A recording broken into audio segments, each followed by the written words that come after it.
Good morning students, once again. आज मैं बात करता हूं क्लास 10th की political science lesson 6 political parties. अब ये लेसन का सेकेंड वीडियो है। इससे पहले मैं एक वीडियो कर चुका हूं, अगर नहीं देखे होंगे तो आप यूट्यूब पर जाकर के देख लीजिएगा। तो आज का टॉपिक है how many parties should we have. अभी आपने देखा requirement of the political parties, what is the political parties, what is the function of political parties, what is the component of political parties and what is the need of political parties. यानी कि अपने basic information political parties किसे कहते हैं, political parties की requirement क्या है, political parties के फंक्शन क्या है और उसे कितने कंपोनेंट्स हैं, इन सारी बातों की जानकारी आपने देख लिया पिछले वीडियो के माध्यम से। आज हम देखते हैं कि जो पॉलिटिकल पार्टीज हैं वो कितनी होनी चाहिए या किस प्रकार के होनी चाहिए। तो जानना पड़ेगा सबसे पहले कि पॉलिटिकल पार्टीज होती कितने प्रकार की हैं। ओके, देखते हैं हम लोग one by one, topic by topic discuss करेंगे। आप लोग देखिए ध्यान से और वीडियो को लास्ट तक बने रहिए ताकि आपको सारी जानकारी जो है मिल सके। देखते हैं। तो in a democracy any group of citizens is free to form a political parties. एक बार जान लीजिए कि कंट्री में जो भी सिटीजन्स हैं जिनका एज 18 ईयर्स या अबव हो चुका है वे पॉलिटिकल पार्टीज बना सकते हैं। ऐसा नहीं कि मैं पॉलिटिकल पार्टी नहीं बना सकता हूं, ठीक है।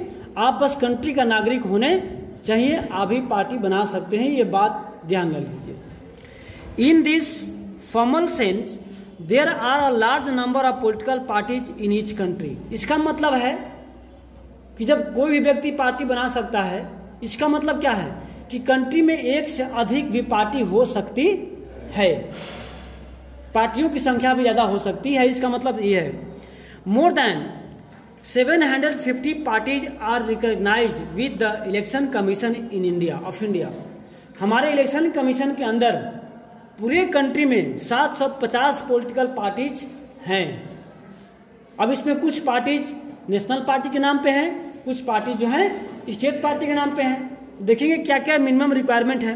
But not all these parties are serious contender in the election. लेकिन सभी पार्टियों के नाम नहीं जानते हम लोग, सभी पार्टी चुनाव में सीरियसली कंटेस्ट नहीं करती हैं। Okay, usually only a handful of parties are effectively in the race to win the elections and form the government. इसमें से केवल कुछ ही पार्टी हैं, गिने चुने पार्टी हैं जो चुनाव कंटेस्ट करती है, विन करती है और गवर्नमेंट को बनाती है। हम उससे ही क्या जानते हैं। अगर बड़ी पार्टियों का नाम पूछें आप लोगों से, नेशनल पार्टियों का नाम, शायद दो का ही नाम बताएंगे, कांग्रेस और बीजेपी, क्योंकि आप इसी को जानते हैं, इसी को सुनते हैं। लेकिन ऐसी और सारी पार्टियां हैं जो नेशनल पार्टी के नाम पे हैं। अब यूपी की बात करें जो कि आपको स्टेट पार्टी है, तो आप सपा बीएसपी का नाम लेंगे। लेकिन ऐसा नहीं कि दो पार्टी ही आपके स्टेट में है, और सारी पार्टियां हैं लेकिन वो स्मॉल पार्टी हैं। ओके, देखते हैं। So the questions then is how many major or effective parties are good for democracy। तब हमें यहाँ क्वेश्चन आता है कि आखिर डेमोक्रेसी के लिए कितनी पार्टी का होना अच्छा होगा। एक पार्टी रहेगी तो बेटर होगा, दो रहेगी तो होगा, दो से अधिक रहेगी तो होगा। और दोनों में क्या डिफरेंस है, एक पार्टी रहेगी तो क्या बेनिफिट है, क्या लॉसेस है, एक से अधिक रहेगी तो क्या लॉसेस है, क्या बेनिफिट है, हम और मैं डिस्कस करेंगे। In some countries only one party is allowed to control and run the government। कुछ ऐसे भी कंट्रीज हैं जहां पर केवल एक ही पार्टी को ये अलाउ होता है कि आप इलेक्शन कंटेस्ट करेंगे, विन करेंगे और गवर्नमेंट को रन करेंगे। ओके, जैसे में these are called the one party system. इसे क्या बोलते हैं, वन पार्टी सिस्टम या सिंगल पार्टी सिस्टम भी इसे कहते हैं। ओके,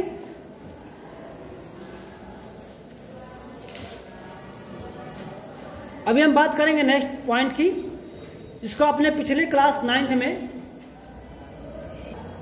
देखते हैं आगे। We noted that in China only a communist party is allowed to rule. हम चाइना की बात करें तो वहां पर सिंगल पार्टी इलेक्शन होती है, सिंगल पार्टी सिस्टम है। याद रखना आता है कि name the country where single party election contain या सिंगल पार्टी सिस्टम। और सारे कंट्री है, चाइना का नाम जान लेना। Although legally speaking people are free to form political parties, it does not happen because the electoral system does not permit free competition to power. हम China की बात करते हैं, वहां पर सभी लोगों को पार्टी बनाने का रूल है, राइट है, लेकिन वास्तव में देखा जाए पार्टी बनाने का रूल है, लेकिन आप इलेक्शन कंटेस्ट नहीं कर सकते। वैसे पार्टी का क्या मतलब? हम पार्टी बनाएं, आपकी प्रचार करें, चुनाव न लड़ें, अपनी सरकार न बनाएं। तो ऐसे सिस्टम में क्या बोलते हैं? सिंगल पार्टी सिस्टम या one party system. It does not happen because the electoral system does not permit free competition for power. We cannot consider one party system as a good option because this is not a democratic option. यानी कि democracy में क्या होता है, लोग free होते हैं, हम जिसको चाहें उसको गवर्नमेंट के रूप में इलेक्ट करें। लेकिन जहां वन पार्टी रहे, आपकी मजबूरी है कि आपको उसी को वोट देना है, हमारी चॉइस कहां रह गई? In a democracy any democratic system must allow to least two parties to compete in election and provide a fair chance for the competing parties to come to power। यानी किसी भी democracy में कम से कम दो पार्टियों का होना जरूरी है, जो दोनों पार्टी आपस में कंपटीशन की भावना से इलेक्शन कंटेस्ट करें और जो सिटीजन्स हैं वे अपने अकॉर्डिंग, अपने चॉइस के अकॉर्डिंग किसी न किसी को वोट करें, तो उसे कहते हैं डेमोक्रेटिक पार्टी या democratic country. Okay, in some countries power usually change between two main parties. Several other parties may exist consist election and win a few seat in the national legislature, but only the two main parties have a serious chances of winning majority of seat of the form of the government. Such a party system is called two party system। जहां दो पार्टियां होती हैं जिस country में, और दोनों party को रहता है कि हम चुनाव जिस हमारे कंट्री में है, वैसे बहुत सारी पार्टियां हैं, लेकिन बड़ी पार्टियां जो है बीजेपी और कांग्रेस आपस में लोग करती हैं। कभी बीजेपी की सरकार बनती है, कभी कांग्रेस सरकार बनती है, कभी फिर बीजेपी की बनती है, कभी फिर कांग्रेस की बनती है। हमारे राज्य में देखते हैं कभी सपा की बनती है, कभी बीएसपी की बनती है, कभी अभी सरकार जो बनी है वो किसकी बनी है? बीजेपी की बनी है। तो कम से कम लोगों के पास चॉइस ऑफ ऑप्शन है, या आप चूज सकते हैं, आप गवर्नमेंट बना सकते हैं। ओके, आगे देते हैं। तो ऐसे पार्टी वैसा इलेक्शन सिस्टम जहां लोगों के पास दो या दो से अधिक चॉइस के ऑप्शन हैं, उसे क्या बोलते हैं? टू पार्टी सिस्टम या मल्टी पार्टी सिस्टम। जहां दो से अधिक है उसको बोलते हैं multi party system. The United Kingdom, United States, America, United Kingdom are example of two party system. वहां दो पार्टी सिस्टम है, लेकिन हमारा कंट्री कैसा है? मल्टी पार्टी सिस्टम है जी, न सिंगल न दो। अब मान लो दोनों आपस सलाह कर ले कि कभी तुम जीतो एक बार हम जीते, दोनों लोग बार बार चला के सरकार चलाएंगे, फिर लोग क्या मतलब है? चोर चोर मौसेरे भाई, एक साल तुम लूटना, एक साल मैं लूटूंगा। लेकिन हमारा कंट्री क्या है? मल्टी पार्टी सिस्टम है। कैसे देखते हैं? If several parties compete for power and more than two parties have the reasonable chances to coming to power either their own strength or the alliance with the others, we call it multi-party system। जहां दो से अधिक पार्टियां हैं या सरकार दो से अधिक पार्टियों को मिलाकर सरकार बनाती है, उसे क्या बोलते हैं? Multi party system. ओके, तो उसमें वैसे में क्या है? 10 इन इंडिया, हमारे कंट्री में we have two multi party system. In this system the government is formed by various parties coming together in a coalition. यानी क्या होता है इसमें? क्या, जब एक पार्टी की सरकार नहीं बनती है तो क्या करता है वो? कई सारी पार्टियों को मिला करके गवर्नमेंट बनाता है, उसे क्या कहते हैं?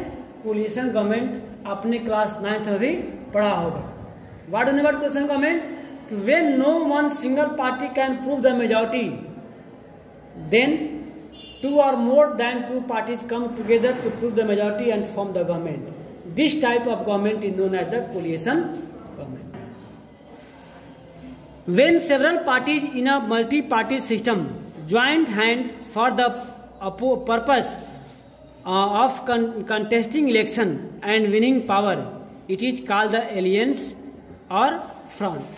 For example, in India, there were 3 such major alliances in 2004: the parliamentary election, the National Democratic Alliance, the United Progressive Alliance, and the left front वाम मोर्चा। यानी कि जो 4 चुनाव हुई थी उसमें अलग अलग कई पार्टियां जो है मिलकर उसको बोलते क्या बोलते हैं, महागठबंधन। The multi party system often appears very massive and leads to political instability. At the same time this system allows a variety of interest and opinions to enjoy the political representation. Okay, इसमें कई प्रकार के अलग अलग पार्टियां जो होती हैं, वैरायटी ऑफ पार्टीज क्या करती हैं, चुनाव लड़ती हैं और एंजॉय करती हैं। ओके, आगे चलते हैं। सो विच दिस बेटर, तो अब आप बताएंगे कि कौन बेटर है, multi party, 2 party, single parties. So which of this better, perhaps the best answer of this very common question that this is not a very good question. Party system is not something any country can choose. It involves over a long time, depending on the nature of the society, its social and regional divisions, its history of politics and its system of election. These cannot be changed very quickly. Each country develops a party system that conditioned by the special circumstances. For example, if India had involved a multi-party system, it is because a social and geographical diversity in such a large country is not easily observed by 2 or even 3 parties. No system is ideal for all countries and all institutions. That means ये depend करता है country की size पे, ये depend करता है country की diversities पर। हमारा कंट्री पता है डाइवर्सिटीज का मतलब ज़्यादा है, क्योंकि हमारे कंट्री में कई लोग, कई लैंग्वेज को यूज करने वाले लोग हैं, हमारे कंट्री में कई धर्म के लोग हैं, हमारे कंट्री में कई कास्ट के लोग हैं, हमारे कंट्री में जो फिजिकल फीचर्स है, कहीं माउंटेन है, कहीं प्लेट्यू है, कहीं डेजर्ट एरिया है, कहीं आइलैंड है, तो कहीं क्या है, कोस्टल एरिया है, और सबकी अपनी अपनी अलग अलग समस्याएं हैं, सबके अपने अलग अलग सोल्यूशंस हैं। तो अगर कोई एक आदमी सबको देखे तो जाहिर सी बात है कि सही नहीं हो पाएगा। इसलिए अलग अलग पार्टियां जो होती हैं अपने अपने एरिया का, तो अपनी अपनी समस्याओं को राइज करती है पार्लियामेंट में, उसके अकॉर्डिंग क्या होता है, उसका सोल्यूशन भी उसके अकॉर्डिंग होता है।